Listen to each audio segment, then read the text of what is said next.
अगर आप लोग मार्केट में और अर्थव्यवस्था पे इंटरेस्टेड होंगे, तो आपको पता होगा कि जो शेयर मार्केट में जो है कैटेगरी होती है, उसका नाम है fast moving consumer goods, FMCG sector. FMCG sector जो है आमतौर से एफएमसीजी सेक्टर जो है आमतौर से माना जाता है कि लोग जो हैं वो बड़े खर्चे भले ना करें, लेकिन जो रोजमर्रा की चीजें हैं उसको जरूर वो खरीदेंगे, है ना। साबुन, तेल, इस तरह की चीजें जो हैं वो जरूर जो हैं वो इस्तेमाल करेंगे। और इसी हिसाब से, इसी लॉजिक पर जो है एफएमसीजी सेक्टर काम करता है। तो एफएमसीजी सेक्टर जो है आमतौर से जो है किसी भी बढ़ती हुई अर्थव्यवस्था में जो है उसका बहुत महत्व होता है।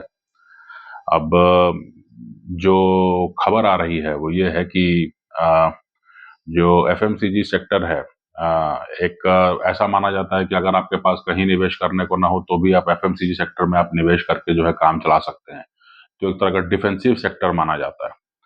लेकिन अभी जो जानकारी आ रही है वो ये है कि एफएमसीजी स्टॉक्स जो हैं अ, एक डिफेंसिव सेक्टर के रूप में अब नहीं देखा जा रहा है ना?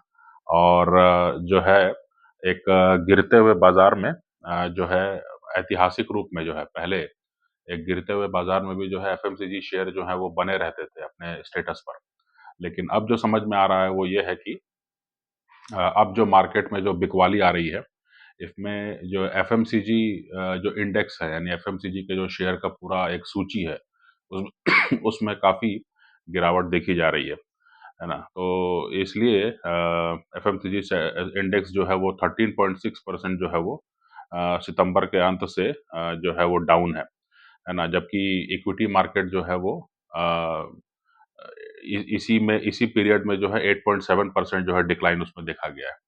तो कहने का मतलब ये होता है कि एफएमसीजी सेक्टर जो है वो जो है पिछड़ता हुआ दिख रहा है जो नवंबर के महीने में।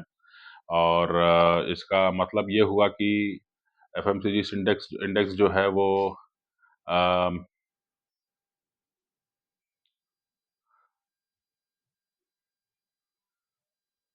हाँ, माने ये कि ये मीडियम टू लॉन्ग टर्म भी जो है एफएमसीजी में जो है कोई बहुत अभी उम्मीद नहीं दिखाई पड़ रही है ना? और ये भी इस रिपोर्ट से जो है मतलब सार्वजनिक होता है ना? लेकिन ये है कि 2022 और 2023 में जो है एफएमसीजी सेक्टर ने जो है, जो बाकी बाज़ार है उसके मुकाबले अच्छा प्रदर्शन किया था, है ना? तो अब इसका मतलब क्या है? जो जो विश्लेषक हैं वो ये है कि अब कंज़्यूमर डिमांड भी जो है वो वीक हो गई है ना? जो उपभोक्तावाद है उसमें कहीं न कहीं कमी आई है, उपभोक्ता का भी जो है उसकी तरफ से डिमांड में कमी आई है ना? अब इसके क्या कारण हो सकते हैं? क्या लोगों के हाथ में पैसा नहीं है, या जो है बाज़ार में जो है महँगाई ज़्यादा बढ़ी है, लोग मैनेज नहीं कर पा रहे हैं, क्या समस्या है वो थोड़ा-सा समझने की ज़रूरत है। लेकिन ये जो है एक वीक कंज़्यूमर डिमांड जो है वो ज़रूर दिखाता है, और इसीलिए जो है एफएमसीजी कंपनीज़ की भी जो है कमाइयों में जो है काफ़ी जो है गिरावट देखी जा रही है।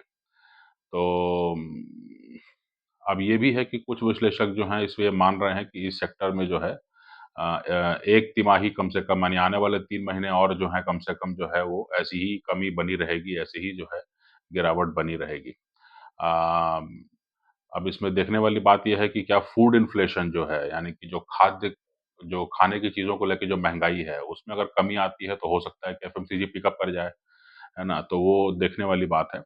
और क्रूड ऑयल प्राइसेज़ भी जो हैं वो अ, उसमें भी देखना पड़ेगा कि जो वैसे तो सरकार सस्ता तेल ले रही है, लेकिन जो मार्केट में बिक रहा है वो तो एक ख़ास दाम पे जाके अटक गया है, और अब चुनाव दर चुनाव जो है उसी दाम पर जो है लोग पेट्रोल, डीज़ल खरीदने के आदी हो गए हैं।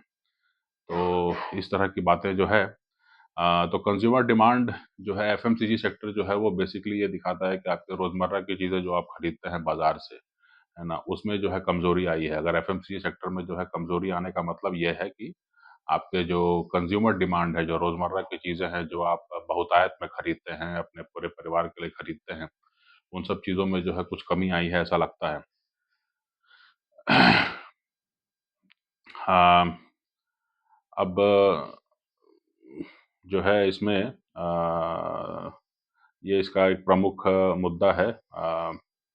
हाई इन्फ्लेशन जो है और जो गवर्नमेंट स्पेंडिंग है उसमें भी कुछ कमी आई है, पुअर इनकम ग्रोथ, है ना? फिर वही बात निकल के आती है कि इकोनॉमी में इन चीज़ों को आपको देखना ही होता है कि जो लोगों के हाथ में पैसा है वो आ रहा है कि नहीं आ रहा है, क्योंकि उसी के अनुसार जो है वो मार्केट में खर्च कर पाएँगे, है ना? तो इसलिए अब ये इसको देखने की ज़रूरत है कि अ कंज़म्पशन जो है वो वीक हो गया है ना? तो अगर ऐसा ही रहा तो ये चिंता की बात है, क्योंकि भारत को एक बड़े बाज़ार के रूप में देखा जाता है और अगर वहाँ पर जो है कमज़ोरी दिखाई पड़ती है, अगर कंज़्यूमर डिमांड भी जो है वो गिरने लगता है, या चाहे वो जिस वजह से भी हो, चाहे वो महँगाई की वजह से हो, चाहे वो लोगों के हाथ में पैसे की कमी की वजह से हो, चाहे लोगों के में विश्वास की कमी की वजह से हो, क्योंकि लोगों में विश्वास अगर नहीं होगा तब भी वो जेब से पैसे नहीं निकालेंगे। तो इसलिए जो है इन सब चीज़ों को देख कर के तो कंज़्यूमर डिमांड जो है वो बहुत ज़बरदस्त जो है आने वाले समय में भी जो है एक महत्वपूर्ण रोल प्ले करेगी, अगर भारत को एक आर्थिक महाशक्ति बनना है तो।